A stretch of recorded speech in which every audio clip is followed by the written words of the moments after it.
Un iPhone 11 bloqué iCloud, il n'a plus d'écran mais le châssis est nickel et les autres pièces sont récupérables. Dans cette vidéo on va aller récupérer le téléphone et voir ce qu'on pourra faire. Attendez jusqu'à la fin de la vidéo pour connaître le prix auquel je l'ai eu pour seulement 20 €. Et pour ceux qui pensent s'y connaître un petit peu dans le déblocage iCloud, j'aurais peut-être besoin de vous en fin de vidéo. Allez, je vous emmène avec moi et c'est parti. Ça va ou Tu quoi? répares des téléphones, toi? C'est ça exactement. Ok, bah ouais, je capte. Hop, c'est ça. Et après, toutes les pièces, j'ai pas touché, donc normalement, ils sont carrés.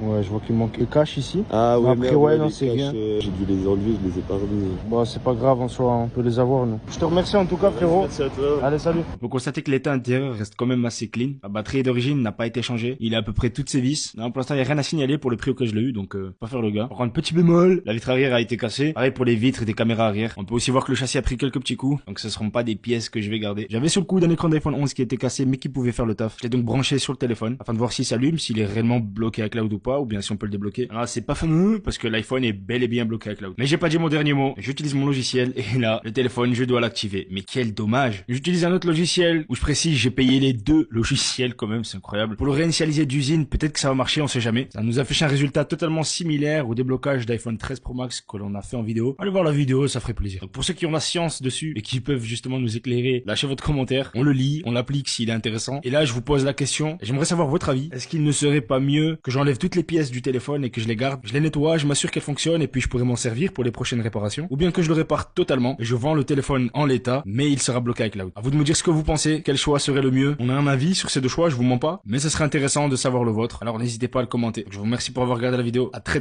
bientôt. Allez, salut, ciao.